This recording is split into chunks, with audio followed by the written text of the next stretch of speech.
महंगाई के संदर्भ में मैं ये कहता हूँ कि जो वर्ल्ड इकोनॉमी कह रही है, जो हमारा इकोनॉमिक ग्रोथ है, वो स्पष्ट प्रमाण है इन बातों का। इकोनॉमिक ग्रोथ बिना रोजगार के अवसर सृजन किए हुए नहीं हो सकता है। कोई हमारे पास तेल नहीं है जिसको निकाल के बेचा जा रहा है, तो रोजगार के अवसर का सृजन कैसे हुआ है, महंगाई पर क्या कंट्रोल है, ये बहुत स्पष्ट है।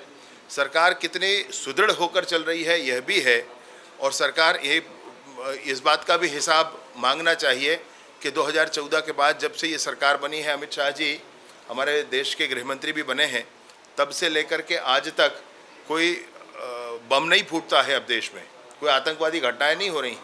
यह भी समझना होगा, इस बात का भी हिसाब देना होगा कि 370 की धारा 60 सालों तक लटका कर रखी गई, कश्मीर को भारत से अलग रखा गया।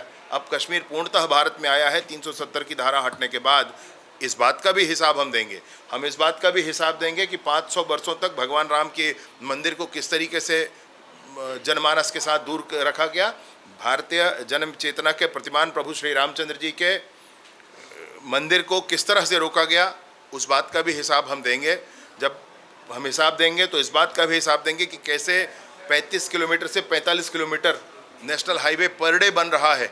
हम इस बात का हिसाब देंगे कि कैसे अटल टनल बनकर खड़ा हो गया है, कैसे ऊंचाइयों पर टनल बने हैं कि एक क्षेत्र से दूसरा क्षेत्र अलग न रहे, कैसे ऊंचाइयों पर पुल बने हैं, उसका हिसाब भी देंगे। हम इस बात का भी हिसाब देंगे कि कैसे पहले तो बंदूक का छर्रा भी मंगाया जाता था विदेश से, अब आयुध के क्षेत्र में भारत आत्मनिर्भर होने की दिशा में है और साथ साथ एक्सपोर्ट कर रहे हैं। हम मिसाइल एक्सपोर्ट कर रहे हैं, भारत आज मिसाइल एक्सपोर्ट कर रहा है। इस बात का भी जवाब हम देंगे। भाई, जवाब देने के लिए तो बहुत कुछ है कांग्रेस को।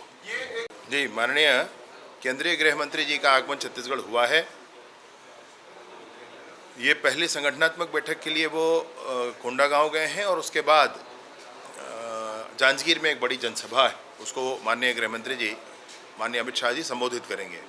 भारतीय जनता पार्टी यूँ तो 24 घंटे 12 महीने सक्रिय रहने वाली पार्टी है।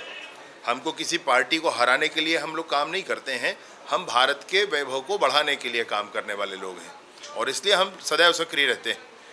अभी फिर से सामने चुनाव है, इसलिए चुनाव में 11 की 11 सीटें भारतीय जनता पार्टी जीते, कमल का निशान जीते, मोदी जी की सरकार बने। इसका आगाज़, इसकी शुरुआत बस आज से छत्तीसगढ़ में हो गई। For more news updates, do subscribe, like, share and comment. Clipper 28.